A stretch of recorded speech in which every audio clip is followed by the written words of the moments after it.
ये वाकया मुझे एक बुजुर्ग ने सुनाया जिनकी उम्र 70 साल के लगभग है। ये इन दिनों की बात है जब मुल्क में चीनी की जखीरा अंदोजी शुरू हो गई। ये कोई 40 साल पहले का वाकया है। चीनी इस्तेमाल को तो दूर देखने तक को नहीं मिलती थी। उन्हीं दिनों हमारी शहर में एक छोटी सी करियाने की दुकान थी।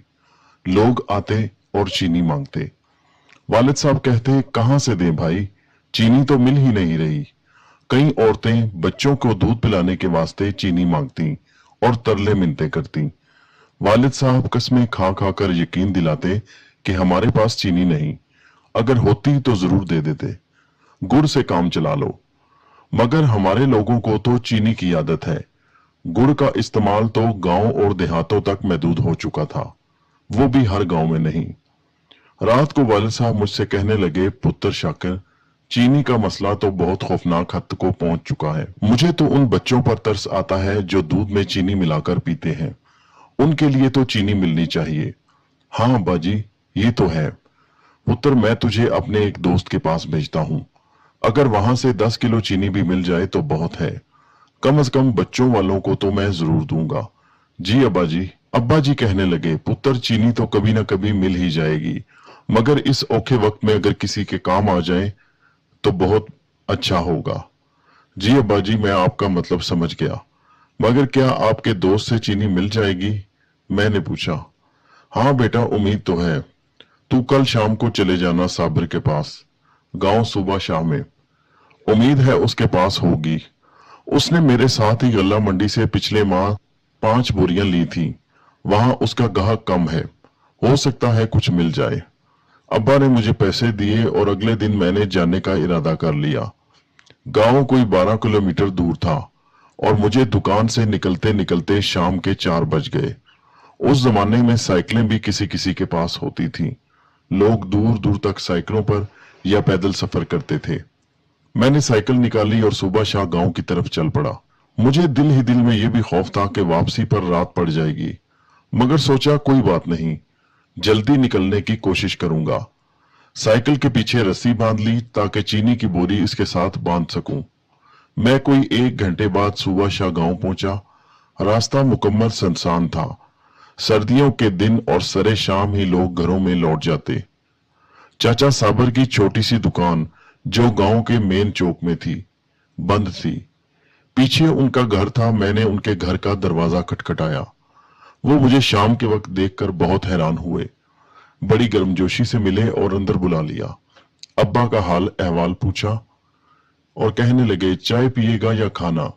नहीं चाचा, कुछ नहीं शुक्रिया, बस ये बताएं कि कुछ चीनी मिल जाएगी। मुझे अब्बा ने खास तौर पर आपके पास भेजा है। चाचा साबर हंसकर बोला, आजकल तो हर तरफ चीनी का ही रोला है। भाई, मेरे पास कोई 8-10 किलो चीनी बची है, आधी तुम ले जाओ, कुछ मैं घर के इस्तेमाल के लिए रख लेता हूं। दुकान पर तो बेचने के लिए मिल नहीं रही। मैं सोच में पड़ गया कि क्या करूं। अब्बा ने तो पूरी बोरी की रकम दी थी। मैंने सोचा चलो यही ले लेता हूं। अब्बा कहेंगे जो मिल रही थी वो तो ले आते। अच्छा चाचा, दे दे, मैंने कहा। अरे बैठ तो सही, चीनी भी मिल जाएगी। चाचा साबिर मुझे बिठाकर चाय का कहने चला गया। मैं चाचा साबिर की मेहमान नवाजी से अच्छी तरह वाकिफ था। उसने मुझे चाय पिए बगैर बिल्कुल वापस नहीं जाने देना था, मगर मैं नहीं जानता था कि चाचा चाय के बजाय खाने का कह आया है। मुझे इंतजार में बैठे बैठे काफी देर गुजर गई, मगर चाय आने का नाम नहीं ले रही थी। चाचा मुझे जाने दें, जाते जाते मुझे अंधेरा पड़ जाएगा, मैंने कहा। अरे कोई बात नहीं पुत्र, थोड़ा सा सब्र कर ले, अभी आई चाय। चाचा ने मुझे जैसे तसल्ली दी। कुछ ही देर गुजरी कि चाचा साबर की बीवी खाने की ट्रे उठाए अंदर दाखिल हुई। अस्सलाम वालेकुम चाची, मैंने झट से सलाम दाग दिया। वालेकुम अस्सलाम। चाची मेज पर खाना रखकर मोहब्बत से बोली, अरे ये आपने क्या तकल्लुफ किया चाची, क्या मैंने तो घर जाकर खाना खाना था और चाचा ने तो मुझे चाय का कहा था। मैंने हैरत से चाचा साबर की तरफ देखकर कहा, अरे नहीं पुत्र, कोई बात नहीं, तू भी हमारा बेटा है। चाची मुस्कुराकर बोली। चाचा साबर ने खाने का जोर दिया तो मैंने खाना शुरू कर दिया, मगर मैं अंदर ही अंदर घबरा रहा था वापस जाते जाते मुझे बहुत ज्यादा अंधेरा हो जाना था। जल्दी जल्दी खाने लगा। पुत्र आराम से खा, क्या जल्दी है, घर ही तो जाना है। मैं तो कहता हूं आज रात मेरे पास ही रुक जा, सुबह को चले जाना। चाचा साबिर मोहब्बत से बोला। नहीं चाचा, मुझे घर पहुंचना है, अब्बा परेशान होगा। जल्दी से खाना खाया, चाचा से चीनी का थैला लिया और चाचा को रकम अदा की। थैला साइकिल के पीछे बांधा और जल्दी जल्दी पैडल मारकर उनके घर से निकल आया। गांव से निकलते ही वीरान सड़क शुरू हो गई, जो मेरी असल परेशानी का सबब थी। 12 किलोमीटर के रास्ते में कम से कम आधे रास्ते आबादी बिल्कुल नहीं थी। मैं डरपोक नहीं, मगर उस वक्त न जाने क्यों मुझे अंदर ही अंदर खौफ महसूस हो रहा था। साइकिल के पीछे चूंकि वजन ज्यादा नहीं था, इसलिए मैं जोर जोर से पैडल मारने लगा और साइकिल को तेज रफ्तारी से चलाने लगा, ताकि जल्द अज जल्द वीरान इलाके से निकल जाऊं। अभी मैं बमुश्किल 1 किलोमीटर तक का फासला ही तय कर सका था कि पीछे से चाचा साबिर की आवाजें आनी शुरू हुई। रुक जा शाकर पुत्र। मैं चाचा की आवाज सुनकर हैरान हुआ। चाचा क्या लेने आ गया मेरे पीछे? पहले तो मैं बहुत खौफजदा हुआ, फिर रुक गया। मैं बहुत हैरान था कि चाचा इतनी दूर तक मेरे पीछे क्यों आया है। मैं साइकिल से उतरकर एक तरफ खड़ा हो गया और अंधेरे में चाचा साबिर के पास आने का इंतजार करने लगा। थोड़ी ही देर में चाचा साबिर मेरे सर पर आन खड़ा हुआ। अरे पुत्र, मैं तो तेरे पीछे दौड़ता चला आया हूं। दरअसल मुझे मालूम नहीं था, थोड़ी सी चीनी घर में और मौजूद थी। हमने क्या करना है यार, गाहक तो मेरा वैसे ही कम है। मैं और मेरी बीवी बस 2 जी हैं, ये भी तू ले जा। चाचा ने एक और छोटा सा थैला मेरी तरफ बढ़ाया। थैले में कोई 2-2.5 किलो के करीब वजन था। मुझे अंदाजा हो गया। ले जा पुत्र शाकर, तेरे बाप ने तुझे बड़ी उम्मीद से भेजा है मेरे पास। चाचा इसके पैसे। मैंने जेब में हाथ डाला तो चाचा बोला, अरे कोई बात नहीं, ले जा, बाद में कर लेंगे। नहीं चाचा, अब्बा नाराज होगा। मैंने जेब से 100 का नोट निकालकर चाचा को थमाया। चाचा ने नोट देखे बगैर जेब में डाला और बकाया रकम निकालकर मेरे हाथ पर रख दी। मैं समझा कि चाचा को अंदाजा होगा कि उसने बकाया रकम पूरी दी है। मैंने भी देखे बगैर झट से जेब में रुपए डाले और चलने लगा। अच्छा पुत्र, अब तू जा। चाचा मुझे इतना कहकर तेजी से मुड़कर चला गया। मैं खुश था, चलो थोड़ी सी चीनी और मिल गई और अब अब्बा भी खुश होगा। मैंने दूसरा थैला साइकिल के आगे हैंडल के साथ लटका लिया और दोबारा तेजी तेजी से साइकिल चलाने लगा। अभी थोड़ी दूर ही गया होऊंगा कि मुझे ऐसा महसूस हुआ कि साइकिल का हैंडल बहुत वजनी हो गया है। मैं बहुत हैरान हुआ, मगर मैंने साइकिल न रोकी। कुछ दूर जाकर साइकिल का हैंडल मुझसे संभालना मुश्किल हो गया। मैंने थैले में हाथ डालकर देखा तो खौफ से मुझे झुरझुरी आ गई। थैले में चीनी के बजाय किसी जानवर की ज़बह की हुई सिरी मौजूद थी और साइज में इतनी बड़ी थी कि जिसकी वजह से उसका वजन इतना ज्यादा हो गया था। मैंने खौफजदा होकर उसे दूर फेंक दिया और साइकिल को भगाने लगा। मैं हैरान भी था कि पहले तो इस थैले का वजन 2 किलो था, अब 2 किलो से 10 किलो कैसे हो गया और साइकिल का हैंडल इतना भारी हो गया। मगर मुर्दा जानवर की सिरी ने राज खोल दिया।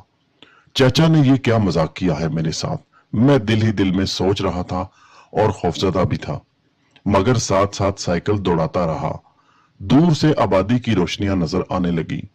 मुझे ऐसा महसूस हुआ जैसे मेरे पीछे कोई भागता चला आ रहा हो। मैंने मुड़कर देखा तो खौफ से मेरी गिग्गी बंद हो गई। वही सीरी जैसे हवा में उड़ती हुई मेरे पीछे चली आ रही थी। मैंने रफ्तार मजीद बढ़ा दी। मेरा सांस धोंकनी की तरह चल रहा था। पीछे से चाचा साबिर के ऊंचे ऊंचे कहकहों की आवाजें। मैं रुका नहीं। अल्लाह अल्लाह करके आबादी शुरू हो गई और पीछे से आवाजें आना भी बंद हो गईं। मगर मैं किसी सूरत रफ्तार कम करने पर तैयार नहीं था। मेरा सांस ऐसे चल रहा था जैसे 150 किलोमीटर की रफ्तार से कोई इंजन भाग रहा हो। आबादी में दाखिल होते ही मेरा खौफ कुछ कम हो गया। घर पहुंचा तो जान में जान आई। अब्बा ने दरवाजा खोला तो मुझे इस तरह परेशान देखकर अब्बा भी परेशान हो गया। क्या हुआ शाकर पुत्र? अब्बा अंदर तो आने दे, मैं चिल्ला कर बोला। जल्दी से साइकिल अंदर की और कमरे में जाकर चारपाई पर गिर पड़ा। अब्बा के चेहरे पर हवाइयां उड़ी हुई थी। मेरी हालत ही ऐसी थी। खैर है पुत्र, क्या हुआ? अब्बा जैसे परेशान सा बोला, हाँ अब्बा, पानी। मेरी बात सुनकर अब्बा जल्दी से बाहर गया और पानी ले आया। पानी पिया तो सांस बहाल हुई। मैंने अब्बा को अलफ से ये तक सारा किस्सा सुनाया। अब्बा ने खुदा का लाख लाख शुक्र अदा किया कि मैं सही सलामत वापस आ गया। पुत्र, वो रास्ते में मिलने वाला कोई खबीस जिन या कोई बदरू होगी जिसने साबिर का रूप धार कर तुझे डराया। तू शुक्र करके जान बच गई। अब्बा मुझे तसल्ली देते हुए बोला, मगर मुझे सारी रात नींद ना आई, तबीयत बेचैन रही। अब्बा मेरे जिंदा बच जाने पर खुदा का लाख लाख शुक्र अदा कर रहा था। मुझे बुखार चढ़ गया। सुबह जेब से बकिया रकम निकाल कर अब्बा को दी तो साथ में वो रकम भी निकल आई जो रास्ते में चाचा के भूत ने मुझे दी थी। अजीब सी जुबान में तहरीर कागज थे। मैंने अब्बा को दिखाए तो अब्बा ने फौरन उन्हें जलाने का हुक्म दिया। मैं कुछ दिन इस वाक़े के बाद ना घर से निकला ना ही दुकान पर गया। तबीयत बहाल हुई तो दुकान पर जाना शुरू किया। 2-1 रोज के बाद चाचा साबिर हमारी दुकान पर आया तो अब्बा ने उस रोज वाले वाक़े का जिक्र किया तो चाचा साबिर हैरान होकर बोला, मैं तो इसके पीछे नहीं आया। मेरे पास तो जो चीनी घर में मौजूद थी मैंने इसे घर में ही दे दी थी। चाचा साबिर ने बताया कि रास्ते में एक वीरान गोरा कब्रिस्तान था। उसके पास से लोगों को गुजरते हुए कई बार ऐसे वाकयात का सामना करना पड़ा। दरअसल गलती मेरी थी। मैंने शाकिर को खाने पर रोक लिया। अगर ऐसा ना करता तो शायद ये जल्दी घर पहुंच जाता और ऐसा कोई वाकया पेश ना आता। उस दिन के बाद मैंने सुबह शाह गांव जिंदगी भर ना जाने की कसम खा ली। हमारे चैनल हैदर वाइज को सब्सक्राइब कीजिए। शुक्रिया।